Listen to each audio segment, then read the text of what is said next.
Hey y'all, I'm Courtney. And I'm Sarah. And this is Bodice Tipplers. The podcast where we read the books we used to steal off your grandmother's nightstands. And then we drink about it. Because we're going to need to. Hello everybody. Happy Cinco de Mayo. I mean, it won't be Cinco de Mayo when you listen to this, but it's Cinco de Mayo now. Well, I mean, it's still, May Madness? We're finally out of May Madness. In the future. So, it's Cinco de Mayo, but we're not celebrating. We are recording because we're super diligent. Yes, we're on it. We're on it. But today we are going to be talking to you guys about a book called The Hood. It's bananas. Before you get any further, quite frankly, you need to go on our website, bodicetipplers.com, and look at the cover to this book. It's the only reason we chose this book. And yes. In fact, I kind of threw a fit and said we have to do this book because of the cover. Let me try to describe it. We've decided that this is April O'Neil, gotten older. One of our Twitter followers put it really, succinctly when we shared this, that this was obviously inspired by some Teenage Mutant Ninja Turtle, fanfic, and that it is April O'Neil and Casey Jones, because it is very reminiscent of that. Yeah, she's got her hair all spiked up, and she's obviously looking at his butt, and he's got this greaser thing going on. We have okay, we're going to take it one piece at a time. So, the lady, she's got the short, spiky, can I speak to the manager hair? Mm-hmm. The 90s version of it. You're going to take her expired coupon. And then she is wearing a multiple shades of green silk pantsuit. Is there a tie? No, there's not a tie, but it looks like there should be a tie. A little the tie is bow. missing. Yeah. Yeah, and it's got pleated. Front pants, always sexy. When she sits down, it's going to have that giant polter wang. Yeah. She's got a little heart on in there. And then he is wearing a super tight black t-shirt, jeans that have rips really high up on the thigh. He's got some crotch rip happening. And his hair's all slicked And he's got his motorcycle jacket slung over his shoulder. Yes. Yeah. And he's standing over a motorcycle just in case you hadn't kind of gotten the idea. That he's a rebel. He's a rebel. So yes. This book was written by So they Carin mean the Rafferty. hood as in not Robin Hood, but the hoodlum. A word nobody uses. And has not used since 1972. No. So this book was written by Carin Rafferty. This is part of the Harlequin Temptation series. And the cool thing about the Harlequin Temptation series is it kind of launches modern romance in the terms of we go away from sheiks and virgins, and this is more about contemporary adults who are very sex positive. And this book was really surprisingly, amazingly sex positive. This book was woke as shit, y'all. This might be my favorite one that we've read. I know, it's not just sex positive, it's all about consent, and it's also talking about systemic poverty. It's kind of amazing. But, okay, so Carin Rafferty wrote this. She wrote a couple more for the Harlequin Temptation series, and then she's written some paranormal romances. But she's not one of the bigger names that comes from the Harlequin Temptations. People like Laverne Spencer started off doing Harlequin Temptation before going further. This book, kind of amazing, but there are a couple of little trigger warnings we needed to talk about. It does deal a lot with a woman who was abused as a child. Yeah. She has a bad dad. So. And she's not dealt with it. She has not dealt with it. But there's no description of it in the book. It's just kind of talking about the aftermath. Otherwise, this book is super woke. It's everything is hella consensual. They outwardly discuss consent. It's amazing. So there's really nothing for you to really worry about with this book at all, unless the descriptions of somebody who's still dealing with the trauma of past abuse would bother you. So, otherwise, go for it. And so, also before we get started on the book, just to prove that we read things other than 1980s nonsense, we're going to kind of feature some of the books that we're reading for fun. Yeah, that we can recommend to you guys who obviously think that we have amazing taste. Yes, so amazing. So I just finished Lucy Score's Rock Bottom Girl. It's part of her Small Town Romance series, and it's super fucking cute. This girl, she's down on her luck. She goes back to her hometown. The guy that she thought spurned her in high school is the cross-country coach. She becomes the substitute gym teacher and the soccer coach for the girls. And there's a whole speech in it where the girls give her a makeover. And she's like, why am I doing this? You're making me do... You guys do this just for guys. And they give her this amazing speech about, no, we do this for ourselves. We don't care about what these dumb boys think. We want to look good for ourselves. And I was like, I love this. So Lucy Score's Rock Bottom Girl. Super cute, super fun. Well, I just finished Girl Town by Carolyn Nowak, and Nowak, it's with a W. And it is kind of like an anthology graphic novel, and it's amazing. It's like this super feminist, but like a little bit on the weird side. Like one of them is a story about this house full of women who weren't allowed to be astronauts. They like dropped out of astronaut school because they were too beautiful to leave the Earth. Oh my god! Yeah, it's really, really, really good. If that sounds at all interesting to you, every one of them is different and unusual, and about like women's sadness, and it's amazing, and the art is really cool. So you should check that out. Like immediately, it's super good, and you'll read it on your lunch break. It's also very quick. Awesome. So, what the fuck are we drinking today? We've got an assortment of drinks that basically match this our character's outfit. We got I got the Dark Horse wine in a can because that's the kind of thing these people drink. Okay, yeah, it's the Sauvignon Blanc. It's very good. We also have Barefoot's pear and apple. It's the like spiked tonic water, like spritzer. Yeah. I mean, we figured that these are like needy people. Yeah. And so I was in Target. I didn't even. Sorry, Marginelli's. I didn't even want to dignify what these people would drink with like a visit to a liquor store. So yeah, little itty bitty cans of things. I'm gonna tell you though, the Barefoot. I've had the Barefoot rosé in a can, and it is mighty fine. I can recommend it, like, because this is now the time that I start planning like my beach drinks. And what goes well going down to the beach. Usually what I like to do is get wine in a box. Yeah. The white wine, and just take the bladder out and like tie it to my beach chair and just throw it into the water and let it stay cool. Oh, I believe that's what they do in Australia. They call it like goon or something, and they like just goonie bags. Bags. They peg it to like. But I also like these little can things, so I can recommend. I generally pretend like I'm too good for that sort of thing, but I am kind of enjoying this pear and apple green can of things. See what happens when you open yourself up. Okay, so let's do the cover. Let's read the inside cover. Yeah, okay, so this is how this book is described. After you have already picked up this amazing cover, this is how it thinks it's going to tease you to get you into it. From the ghetto and proud of it. Matt Cutter, a street-smart rebel. An accountant who dressed in denim and leather, he lived and worked in the mean streets of East L.A., Doria Sinclair, a fast-track professional, an IRS agent. She made sure no one knew she came from the wrong side of the tracks. Doria Sinclair. It was a name Matt Cutter hoped to never hear again. As a teenager, he'd almost ended up in a juvenile detention center, thanks to Doria. She'd stolen a car for a joyride, and he'd taken the rap for it. Then she walked back into his life. Matt swore not to be suckered by her, but soon he was hot for her again. Could Matt convince her to stop running from her past and him? Bum, bum, bum. That's actually pretty much what the book is about. Honestly, that's a pretty good. And we'll get more into this in like when we do our questions. The one thing I will say about this book is it is super whitewashed for East LA, but we'll get into that later. They keep saying ghetto, like I'm from the ghetto. You're from the ghetto. If you're like. Yeah, they keep using the word ghetto, and I was like, y'all can call it something else. Like, I think it's okay to say ghetto, but they only say ghetto. Yeah, they only say ghetto. Weird. I mean, I guess they never say from the project. If you're using it in terms of, like, a place, I guess it's fine, versus, like, nobody gets called no. Doria does call some. Oh, yeah. Yeah, we'll get into that later. Like, okay. It's like nobody's saying, like, oh my god, her nails are so ghetto. Yeah. Like, so you can't say that, I think. They are actually talking about the impoverished neighbor that they both grew up in. So I kind of feel like it's okay. Okay. But it's not how people talk. So this is the plot overview. Matt Cutler is a CPA. He grew up in the ghetto.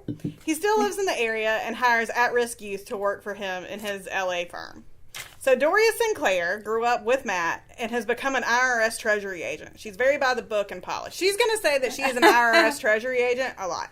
Yes. Okay, so when Matt and Doria were BFF when they were like 14, but then Doria stole a car and Matt took the fall. He was sent away and missed the last few months of his father being alive. So he hates Doria for this. Fair. Okay, so she waltzes into his office wearing that insane lime green pantsuit. Mm-hmm. Like, she is wearing that. Usually she wears taupe, so this is really kind of a daring choice for her. So the company, she is going to audit the records that he has. The IRS Treasury has sent her to audit the records that he has for an adult novelty store. Yes. This is a weird Or like import-export, sort of. I don't know. I think they have like a catalog. But no, it's all like sex stuff, so. But like stupid sex stuff. Okay, so there are jock straps that have animal themes. And then Doria pictures Matt wearing them. Like the elephant, for example. But it's like, does she think this is sexy? I know, because everybody who has seen these things knows that they are jokes, right? So when she first walks in, they're going to be like, okay, this is business. This is by the book. You know. Let's just get through this. Yeah. So. That's the dog, sorry. Yeah, the dog is being super needy. Hey. Okay. Hey, sweetie. So. There's one instance where Matt, like, grabs her, and, like, she doesn't like to be grabbed because of her father. Yeah, and that's so kind she, of, like, like, the first inkling that you get. She completely disproportionately responds, you know, and he feels terrible. Yeah. Because, So they call a truce, and he invites her to dinner. She doesn't want to go because she plays by the rules. Like, she won't take 5 minutes extra for lunch because she's like, the taxpayers pay my salary, and they don't pay for that extra 5 minutes. I mean, to be fair, you know, she's... Yeah, I mean, no, I'm not... Okay. Some state agency is like, the people there will not take anything at all for you because, like, they're like, the line has to be drawn somewhere, and the only way to draw it is 0, right? But... Okay, so she agrees to finally go, and, like, she sees that Matt still lives in the old neighborhood, and, like, he pays the gangs that he used to, like... The gangs that run the neighborhood, like, he pays them to watch, like, his car and stuff, and tries to take, like, some of this kids out. Like, he does what he can where he can. He's very much of, like, that mindset of, this is where I came from. I'm going to stay here in the community and try to help out on a one-on-one level. But he does have a little bit too much of a savior complex because he puts himself into dangerous situations that he doesn't have to. It's true. It's true. So, yeah, but no, he's a good guy, and he's actually trying to do something better for... So... Like, she goes into his house and sees that he's renovating it, and he's having all these at-risk kids, like, renovate his house, and she's like, you're gonna get taken advantage of, and then he kisses her, and Doria's, like, super into it, but then remember, she's a U.S. Treasury agent, and she's like, oh, business again. She's like, no, I can't do this. I'm a U.S. Treasury agent. Y'all, she legit says U.S. Treasury agent, all like, the time. Every page. All right, so Matt does get a little gross when he blames her for his erection. Like, way to get me all hot and bothered, just like a woman, but then he admits that he was doing it too. So, I do like Matt, y'all, and I'm going to talk more about Matt later. But, onto my notes. I have lots of notes. He does know when no means no, which is, like, super fun in these books. I get super excited. I know. And he says that he has a logical side, but also a male side, which... Fine. Okay. All right, so... Again, Matt, Doria is constantly questioning him about, like, why he still lives here, because the thing is, Doria has told everyone that she works with that she comes from, like, a super middle-class family, and that her family lives in Florida, and that... She actually takes vacations every year, except she's afraid her mother is dead, and her father is actually in a home. She even tells Matt that he's dead, but she takes vacations where she's afraid to leave the house because she doesn't want people to see her and know that she's not in Florida, but she's also, like, scrimping and saving her pennies together. And yeah, okay.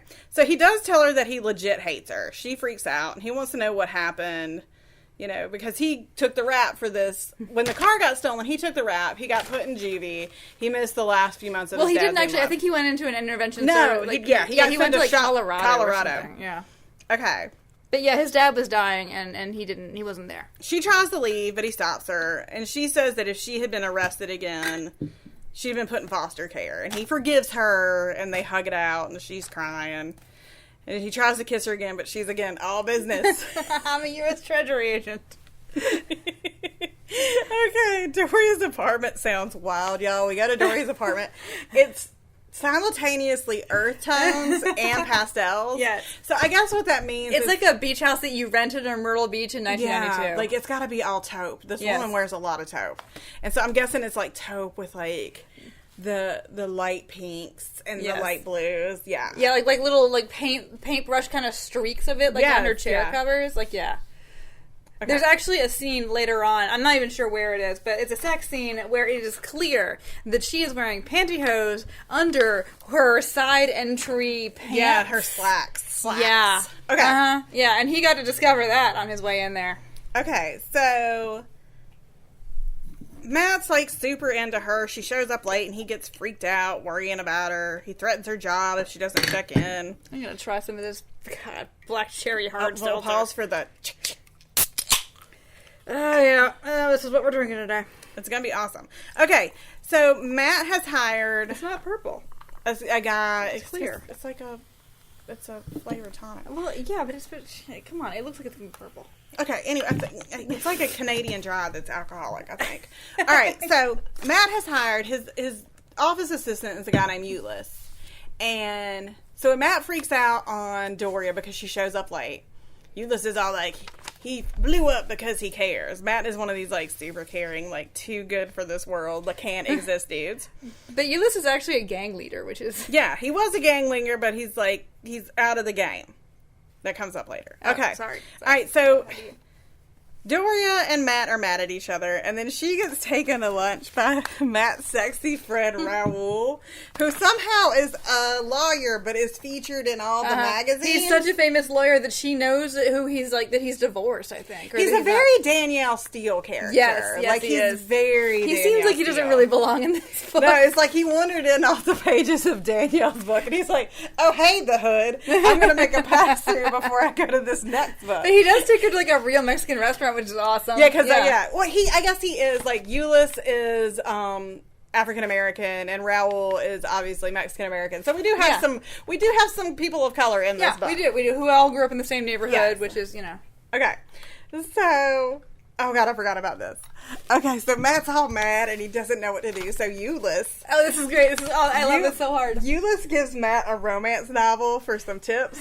And y'all, Matt is super into it. Like, this book's sort of meta too, because like Matt gets super into like the romance novels. And I put in my notes, I was like, Matt is trying to become my top dude. I was like, okay, so he's reading the book, and Doria comes in, and he like throws the book across the room. And He doesn't want to get busted. Yeah. So Matt is a mess confronting Doria, and he starts referencing the romance novel. He kisses her, and he's like, when this odyssey is over, we're getting down to business. So after he kisses her, he's a perfect gentleman. Ulyss tells a story about how Matt saved his girlfriend and got stabbed. And that's why Ulyss quit the gang life, because Matt saved his girlfriend.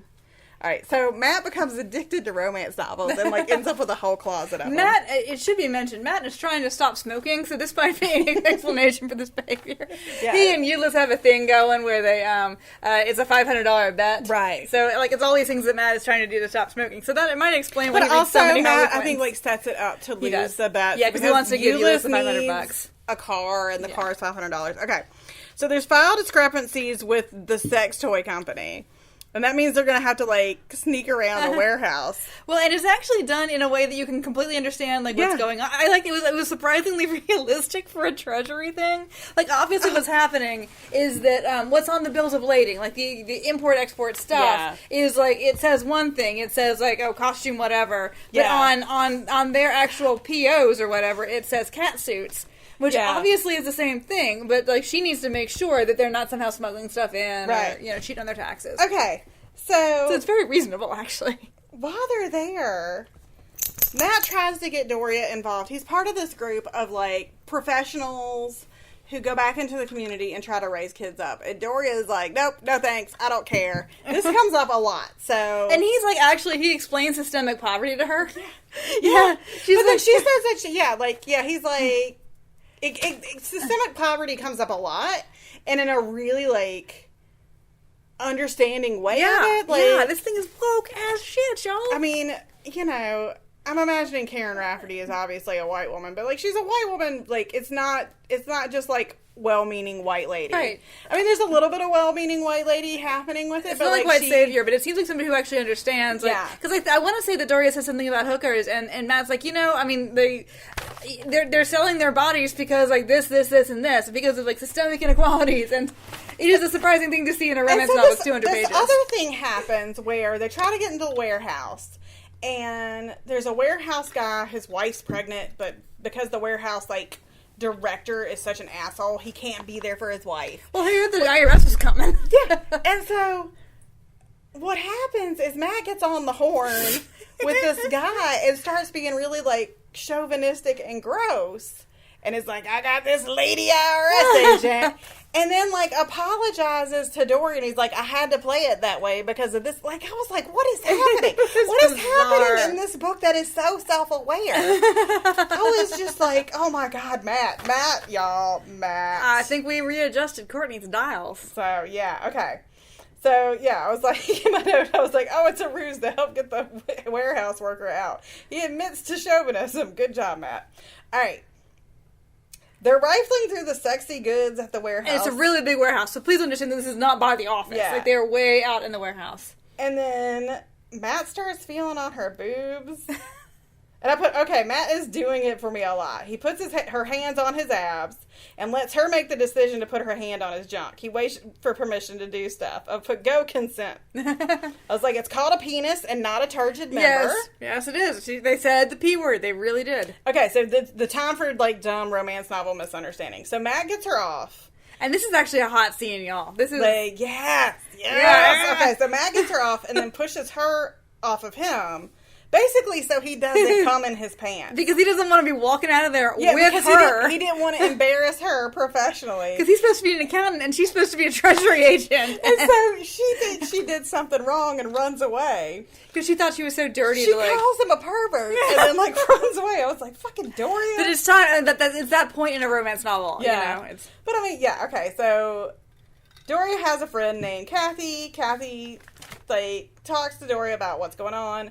Kathy was like, you need to give this case up and you need to just bang it out. You just need to bang it out. But you definitely need to give this case up because Kathy also works with her. And like, these people are actually very professionally, like, they got their professional ethics down. So she goes to her apartment and Matt's there and they argue about what happens. And then he does put his hand on her junk, or her hand on his junk.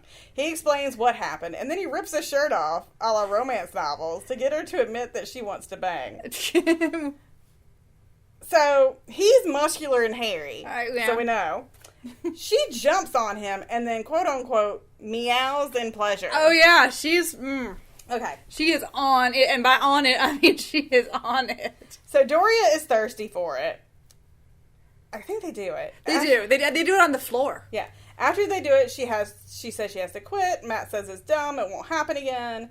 Then she goes and tells her boss. Like, she goes and she's like, I'm going to quit. And he's like, girl, lighten up. Like, he's like, you don't got to quit. Just, like, don't do this case anymore. But what happens to her at the office is actually really realistic. Because, he moves her off the case. But everybody at work thinks it's because she was incompetent or crooked or something. Yeah, you know, so exactly. it does have real life consequences for her. So she quits the account and then she ghosts Matt.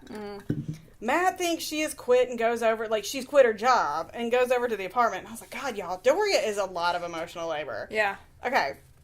This is the kind of book where they do a lot of, like, physical actions, as in, like they're stomping around and they're, like, they're rushing to the door and they're stopping each other. And this just seems exhausting. Yeah. Okay. They make some weird bargain to date, but there's going to be no sex. So he takes her on his motorcycle, but he buys her all the safety things that she needs. Like, he's got the helmet, he's got a jacket. It's super sweet. God, y'all, Matt Cutter. All right. Doria is super thirsty during the ride. He takes her to a restaurant that he co-owns, and Doria is a snob about it. So it's like a restaurant kind of in the warehouse district, and the guy who is the restaurant owner, like, he's from the same area, and basically he just cooks one thing a day. Like, it's for locals, it's for all, you know. Like, now it would be an enormous hipster joint. Like, yeah, you know. yeah. But she's like, you know, he could have a job somewhere fancier, blah, blah, blah, blah, blah. She's very consumed with image, and this comes up all the time, that she's so worried about what people think of her, so she buys the clothes that she thinks she needs to wear. Yeah. She gets the stuff for the apartment that she thinks she should have. Yeah, not stuff that she actually likes, just, like, what she thinks, like, she should have. Like, when she looks at his office, it's weirdly furnished. Fair. It's got, like, really expensive carpet, but, like, it's got, like, the filing cabinets from the state surplus office, which, if you ever been to the state surplus? Yeah, it's crazy. It's amazing. You can buy, like, dentist chairs and shit. But, yeah, so they have some damn sense. And also, he really likes, like, abstract art. Like, really expensive abstract art. And she's like, I don't get it. It's just fine. You don't have to get it. But she looks at this kind of, like, mishmash of decor, and it just really upsets her. Yeah. Like, she's just so invested in this image of herself. She really wants to be, like, a Stepford... Not a wife, because she doesn't, you know, like, she's a Stepford. She wants to be, like, a Stepford professional. Yeah. She's, like, very of the yuppie, like... You know, I'm sure she drives, like, the beige Volvo. Yeah, you know, like, she has, like, she knows you're supposed to have a good bag and good shoes, so she has the same good bag and good shoes that everybody has. Yeah. Oh, it does point out that she has her brand new beige pumps. Yeah. And he thinks they're hot. I'm like, oh, baby, baby. Okay, so their second sex scene is weird, and I was like, it's not as good. They have weird sex talk. Like, it's all, like, ride me fast. Like, I don't know. It's just, like, yeah. Carin needed to work on, like, her... sex talk. Okay. So they bang a couple more times. She goes to see her dad, who doesn't want to see her. So her dad has a stroke. She keeps him in an assisted living place, even though, like, he was terrible. And, you know, she goes and gets rejected. And basically the doctor was like, you keep coming here, and you keep getting rejected, and it's not good for either one of you. Stop. So, and it just breaks her heart, you know, which is, honestly, I feel that the depiction of her as an abuse survivor is pretty nuanced. Yeah. Except that she's, like, kind of a monster. but, like, you know, why she still wants her father's acceptance, even though he was terrible to her. So, like, I guess what happened was, like, her mom got diabetes when she was pregnant with Doria. And then they couldn't afford, y'all, this book. They talk about healthcare. So, the reason that the dad would, like, and again, this isn't the reason that he was abusive is because he's a piece of shit dad. But his reasoning was, like, the mom got diabetes when she was pregnant with Doria and had, you know, like, it was diabetes that stayed. It wasn't just, like, prenatal, you know, it wasn't just gestational. But they couldn't afford the medication. So the mom didn't get the medicine she needed and died. Very telling, like, oh, holy shit. Like, this book in 1990 is mirroring shit that's happening, in, you know, almost... Oh, don't do the math. Like, oh my god. Because then you'll realize how old we are, and that would be terrible. So, you know, it's like mirror imaging this shit. So Doria's dad blamed her and, like, beat her. Matt suggests, you need to go to counseling. And she's like, that's just for people who can't cope or are addicted. And Matt's like, no, girl, that's not what it's for. I was like, God, this book's got amazing mental health views, too. Okay, so Matt's playing the long game with her. And he's like, yeah, we're going to, like, not talk about this anymore. I'm going to bang you. So... Then things are going well. And y'all, Matt goes and plays basketball in the most amazing basketball outfit. He wears his little cut-off jorts. He wears Daisy Duke cutoffs. He wears Daisy Duke cutoffs. I was like, this is amazing. So they bang again, and Doria finds his collection of romance novels. I love that he has romance novels. Y'all, Matt is the best. Okay. All right. So Matt tells her he loves her, and then gets pissy when she doesn't say it back. And then Matt does say some dumb stuff like, all women want to get married. I was like, you were doing so well. You were doing so well. All right. But then Doria says a bunch of snotty stuff. Like, she really wants to be bougie. And he's like, girl, you got to be true to you.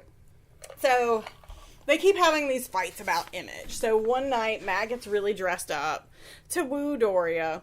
Like, he's in a suit. He's got his friend Raoul's fancy car. Like, he's gonna give her... He got flowers. All the stuff that she thinks, like, that she keeps on about.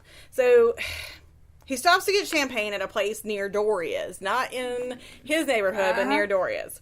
He's late to dinner, and she's all mad. And when he shows up, he's been beaten up. And she yells at him for going to the ghetto. And he's like, girl, I was 2 blocks away when this happened. But she is right in that, okay, so somebody came in, like, robbing the liquor store, and he decided to, like, play the hero. And then she asked him, which is a smart question, okay, was the guy on his way out when you did this? And he has to admit, yes. So in other words, and Matt, he's got his own shit to deal with. And he does not really discuss the fact that he needs to deal with that shit, because... Yeah, I mean, she freaks out and admits how much she cares about him. They make up. She still... doesn't like that he mentors these kids, y'all. Like, okay. She is a monster. She is the worst. Alright. So Matt, she wants Matt to take a vacation, and we'll find out about the vacation here in a minute. But Matt's like, I can't go because that weekend I'm taking these little brothers or whatever, like little brother, little sister mentor program. I'm taking these kids to, like, a wrestling match, and they're super excited about it. And this is what Doria fucking says, y'all. I put this shit in quote. Ugh, Doria's awful. You won't go on vacation with me because you want to take a bunch of ghetto kids to some dumb wrestling matches. Y'all. Okay. She can't move, and this does make sense, that she cannot move her vacations because, they're scheduled between audits. So, I mean, they had to put it in for their the reason, off. It's not really a vacation. What she does is she tells these people that she works with that this same time every year she goes and visits her parents in Florida. And this made-up thing that she did. And so, like, yeah, she basically admits to making up parents in a middle-class life, and she even goes on vacation, all these lies. Alright, she admits to being embarrassed by their background and says she doesn't want him telling her friends where he grew up. So Matt gives her the business. He's like, I love you, but I can't be with someone who's ashamed of me. And she gets mad and decides that she's gonna move to another state. Florida. She's just gonna move to Florida. Okay, yeah. As far as you can get and still be in the continental United States. She's like, forget you. But then she, like, eventually, I don't know what it was, I can't remember, but she, like, learns there's no shame in being poor. But rather that she finds out, like, there's a point in the book where she actually says, like, I shouldn't be ashamed of being poor. What I should be ashamed of is that poverty, like we grew up in, exists in a country that's this wealthy. It is so woke, you guys. Like, that's the shame, not that I came apart. God. Yes, it is amazing. Okay, so she admits that she was an asshole, and she comes clean to everyone that she works with, and that she tells Matt that she loves him and wants to marry him, and that she'll help the kids, and she's going to get therapy. Yes. And the book is. Yes, it's amazing. You guys, just go out and read this thing. This is not like a popular, well-known book. Y'all need to make it more popular and well-known. I was so surprised by that dumbass cover. That this little, like, treasure of a book existed within it. Like, it was such just a nice break from, like, you know, I think our last one that we read was the fucking Rogue. That was, oh, God, the Fabio one. That was one, basically just the whole book was like 500 pages of let me put the tip in. Yeah. And, like, now we got this guy, like. And he would do things like he would do that thing, you know, where he kind of shoves her up against a wall with his hands on both sides of her head, but then he was like, is this okay? Tell me if it's not okay. Yes! It was amazing. Okay. This book was a fucking delight. Oh, my God. All right. Question roundup time. All right. Question roundup. Okay. Bechdel to bitch ratio. Well, don't we, because, okay. We usually do that one first? Well, it doesn't matter. Okay, Bechdel to bitch. Well, she does have a friend. She does have a friend, Kathy, and Kathy's kind of like a mother figure to her. So, I mean, they obviously talk about Matt, but they do talk about some other things. Yeah, like, Kathy is also kind of like a professional mentor to her. So, she gives her advice like, dude, you've got to get up as a So, there is a female friendship, you know. I think, again, it's kind of more of a motherly one because Kathy's a little bit older. And this is also a Harlequin where there's not a lot of time for anything but the romance. These things are so short. Yeah. I would give it a comfortable Bechdel thumbs up. Okay. Bastard to Bay ratio. This guy was so great. Oh my God, Y'all, I love Matt him. Cutter is my new favorite. Like, I'm putting Did he just like bump out Great Eagle? Oh, he's like a 9.5 for me. He is a 9.5. Like, he does some dumb bonehead things, but he's always like show me the romance where nobody does anything stupid. He always admits it. The warehouse scene was super hot. It really was hot. It was really hot. Like, I like that. I feel like in this book, like, the gender roles were kind of reversed, and that, like, usually it's, like, the guy who has to do all this changing. Mm-hmm. And in this one, like, this guy's, like, he's put together. He's done the work. He's got his shit down pat. I mean, obviously, he's, like, you know, throwing himself in, like, dangerous situations, which is not great. But, yeah, like, he was... Aside from his dumb jeans and his Daisy Dukes, like, Matt Cutter is the sexiest dude we've read. Like... He really is. I loved him. Yeah, I thought he was great. I got him at like a solid like 9.5. Yeah, I did. Okay, and he's actually done the work on himself. Mm-hmm. Because, I mean, they had real conversations. He's still bitter that he was mad at his dad. And I thought this was like pretty, perceptive of him to understand that he's mad at his dad for being sick, because that's why they had to live in an impoverished area. Yeah. Is that, like, a healthcare thing again, that his dad could no longer really provide for the family, and so they had to move into worse and worse and worse neighborhoods. And so he was always mad at his dad for he didn't have the opportunities he thought he deserved. Yeah. Yeah. He's amazing. But he went to college. He's a fucking accountant. And I love that these are the jobs. Like, it's like very realistic jobs. Yes. Like, you know what I mean? It's not like he's I don't know. It was like, I like that we try to make accounting sexy. Yeah. And it wasn't even the kind of thing where, like, they have a profession, but they never seem to do their profession. It doesn't matter what their profession is. It's all about the profession. Yeah, it really was. It was great, y'all. It really was. I love this book. Okay. Would your 12-year-old self have dog-eared any pages? Shit, yeah. That warehouse scene was oh my God, y'all. And when I was 12, I completely thought that as an adult, I would still be wearing pantyhose under my slacks with a button on the side. So. I like that it gave you real words. Like, you talked about his penis. Like, we knew, like, you knew where the slots were going. Oh, yeah, yeah. And, like... Matt was going downtown, too. I think there was oral in this one. Yeah, and I think this is 92. It seems like once you break the 90 barrier. Yeah, downtown is happening all the time. Okay, the CW level of authenticity. I think that she actually looked up what accountants do. I know, and I think, like, again, she talks about some really, like, real stuff. Yeah. Like, some super real stuff in it. Yeah. So it wasn't, I mean, this book might be the most realistic. But nobody says hood anymore, and they didn't do it in 1992 No, they either. didn't, So no, that's they like, didn't. Yeah, maybe she was given a title and had to. Yeah, she's like, I'll just create this. Okay. Yeah. Did you want to slap this heroine? So All the time. Fucking hard, Oh y'all. my God. As much as I love Matt Cutter, I hated Doria. I hated this bitch. I was like, take her out. I will come and he can, cry to me. Like, no time for him. No time for her. Yeah, again, she hated these poor underserved kids. Like, she was jealous of some underserved Yeah, I want you to go on vacation, and it's not even like that. He said that he She could. was all petulant about it. He was like, "Yeah, can we do it another week?" Like, she did it unilaterally. Yes. Yes. Oh my God, I wanted to slap her so hard. And yeah, like, she changed her mind at the end. It was like trying to be a better person. What the fuck ever. But like, She had a lot of, at her age, she had a lot of growing to do. Oh, she was awful. Okay, how racist is it? This is where I think it could be a little bit problematic, because I think obviously you've got this book that's written again by a well-meaning white lady, and we have to remember it's 92. So why are these people all white? Yeah, yeah, you're That's the talking only about thing, you're talking about a demographic, like when you're talking about when they say East LA, the demographics of East LA are gonna be overwhelmingly, probably I think at the time, like Hispanic.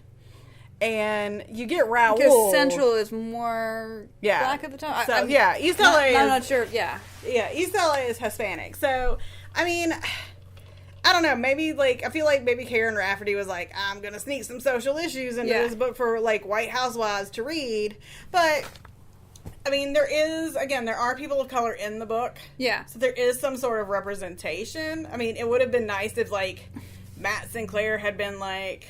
Matt Sanchez? Yeah, something, so that could have been better. And they keep saying the word ghetto, which is funny because if you don't call it the ghetto all the time. You might say something is ghetto, but you would say, like, I come from the projects, or I come from, you say where you come from, like, I mean, South Central, that is the one thing, is I feel like maybe she was like, I'm going to write about this place that I don't really know, Yeah, much about the actual place itself. Yeah. Because I can't tell you how you would describe where you came from if you grew up in East LA, but I can tell you how you would say if you came from, like, the crappy parts of Columbia, South Carolina. Exactly. You'd say, like, I'm from the projects, or you would say, like, I'm from Bluff Estates, or you'd say from Gonzales Gardens, like, subsidized housing. Yeah, like, the ABC. Yeah, so, okay. All right. So, but I mean, again, generally, it's fine. It's not bad. Again, this book was really a breath of fresh air, and, like, I bought it, like, is this one of those instances where I'm being an asshole? Yes. You judged it. I would have never judged it like that. I was like, I'm going to get this dumbass book because the cover is hilarious. We're going to make so much fun of this outsider style book, right? We're going to make fun of this fucking dumbass book. And, like, this might be my favorite one I've read. Like, honestly, I mean, aside from, like, I feel like it's, like, this one and, like, the Bev Jenkins and, I mean, I still have this weird love-hate with, like, Grey Eagle because it was so nonsensical. But, I still like Captive Passions, even though the guy was bad, just because I love the Daisy Duke action in that one. Yeah, this one definitely, I think, has, like, jumped up there. Okay. How bad are you judging your mama for reading this? Not even a little bit. No. Oh, my God, I would have... And this is, like, one of the ones I think my mama would have had. Oh, yeah? Because she had all of those Harlequin ones. So, this would have been very reasonable for me to have read. Now, I don't know if I would have read it because the cover, I would have been like, what's happening with this outfit? I never really liked those contemporaries when I was young, though. I mean, if you're going to give me a contemporary, it better be like Cowboys or whatever. I was not interested in reading about anything that could actually happen to you. I was always, like, drawn to the covers and, like, the fantasy element of the covers. Exactly. And there's no fantasy element to this besides that one day I shall get my tips frosted. Oh, my God, her hair, y'all. Like, it came out, like, the thing where... Like, with the highlights that you do with, like, the cap that you wear, and they pull out with, like, the rug hook. Or you, okay, do you remember, used to be the big thing, and God, I don't know how, I only did it a couple times, and I was always, like, it was always the worst decision, because my hair was so brassy, where you get sun in. Oh, no. I had, like, legit highlights, because my hair started, I was a blonde kid, and it started to go brown when I was a teenager. But so, with the cap. Like, with the horrible, hurty, this is terrible, and the hooks. So, no, I didn't do sun in, which is, like, I understand how, but... oh, God, mine would be so brassy from the sun in. But, and for those who don't know, those of you who are young, or those of you who live in another country, sun in was this, like, it was basically, like, lemon juice and bleach. and you'd spritz it in your hair before you went and laid out in the sun, and so it was supposed to like naturally lighten your hair. But like what the it way did, that when you were a kid, you actually had naturally lightened hair from the sun. But what this did was just make like, because especially I have really dark brown hair, like it just made my hair like awful and brassy. But whatever. Okay. Yeah, so that's what her hair is on the cover of this book. So I don't think it might not have been one of those that I picked up, but I would have loved it. So our last and the sex was hot too. Oh, such good sex. Oh my god. It was such good sex. I'm all contemplating it now. Okay. Last question. What type of booze is this book? I can't remember when Zima came on the scene. Ooh, it would be a Zima. Yeah. Is Zima too late for that? I'm not sure. But no, I think it's very much a Zima. I feel like that frothy, like, you can only have so much of it. Because, again, if I'd had to deal with maybe 500 pages of Matt Cutter, I'd have been like, oh, Matt, just leave her. Like, God, you know. But it was like 200 pages, 220 pages. It was the perfect amount. So, like, one Zima. So it's like, yeah, a half a Zima. A half a Zima. Somebody else's Zima, so you didn't even pay for it. Exactly. Somebody just handed you a Zima when you walked into the party. Yeah, you're like, oh, okay, this is all right. It's hot outside. It is hot outside. And this is a delight. This is what I need. So, that has been The Hood. Seriously, nobody's ever heard of this book, but you should go out and buy it. Oh my god, it was And guess what? We have a sales link in our... It was amazing. I loved it so much. So, that's all for this episode. Next up, we're going to be coming to you guys and talking to you about a Victoria Holt book. That will probably take a little bit longer to dissect because it's bananas. Yeah, a lot happens in this book, and the thing is, I will tell you a personal secret about this book because I had a weird relationship with this book when I was in, I believe, 6th grade. This is a Sarah Jam from when she was younger. This is a Sarah Jam. It's Victoria Holt, Shadow of the Lynx. Yeah, so get ready for that. Drink your Zimas, clink it. I don't think it's come back. It said it was going to come back, and I don't think it did. You know what? I think Bartles and James has come back. Oh my god, seriously? Oh god. What about, I was going to look for Rhea Needy, but then I was like, you know what? I have some self-respect. Yeah, no, I think the Bartles and James have come back. But you guys click your frothy drinks, and we'll see you next time.